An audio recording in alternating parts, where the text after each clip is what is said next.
MCU theory: Mjolnir made Captain America immortal. I knew it.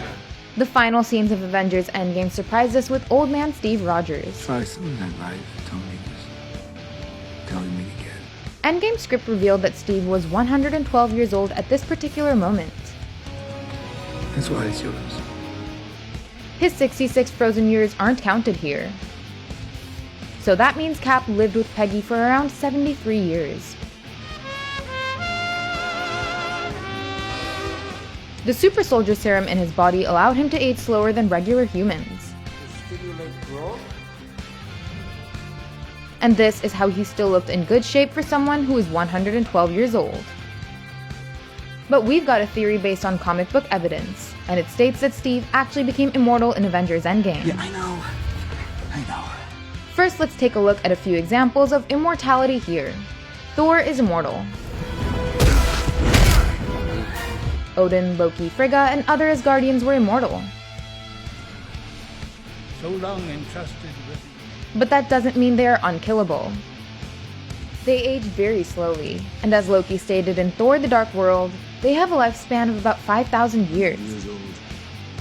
The comics revealed how the Asgardians age so slowly.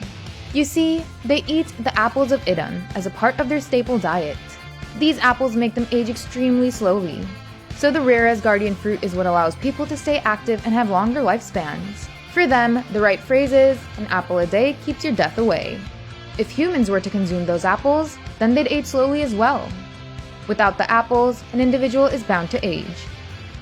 But there's another way of Asgardian magic that allows people to age slowly. And that brings us to Old Man Cap theory. Steve proved to be worthy of Mjolnir in Avengers Endgame.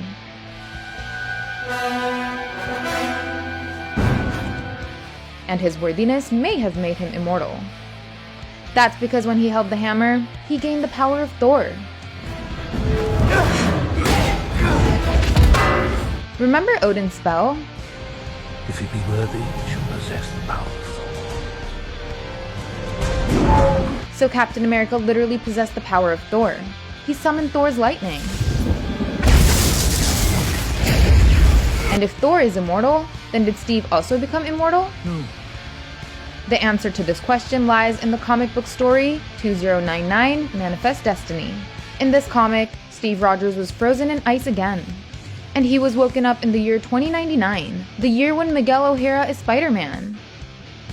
Although in this story, O'Hara left the moniker of the Web Slinger. Once Cap adapted to yet another timeline, he decided to be back in the hero gig. And since he was worthy of Mjolnir, he regained the hammer once again. It increased his strength and added the abilities of Thor. But in one of the missions, he actually tossed the hammer to Miguel. To everyone's surprise, Miguel also turned out to be worthy. And the hammer didn't give him any new abilities. What it did grant him was immortality. Steve left Mjolnir in the hands of Miguel, who led humanity to its brighter future for the next 1,000 years. But the catch was that Miguel grew old like humans. So if it happened with Miguel in the comics, then it could happen with old man Steve Rogers in the MCU. He could live a very long time. As of now, he seems to be living his retired life, but he might still be extremely strong, so we'd love it if he returns to fight in the future. Chris Evans is supposed to have 1 or 2 RDJ-like appearances in the coming MCU projects. So just imagine if one of those involves old Steve Rogers teaming up with Sam Wilson when he becomes the new Captain America. That would be epic, don't you think? What are your thoughts on this immortality theory of Steve Rogers? Tell us in the comments. And make sure that you like and follow us on Facebook and subscribe to us on YouTube. Thanks a lot! We'll see you in the next one.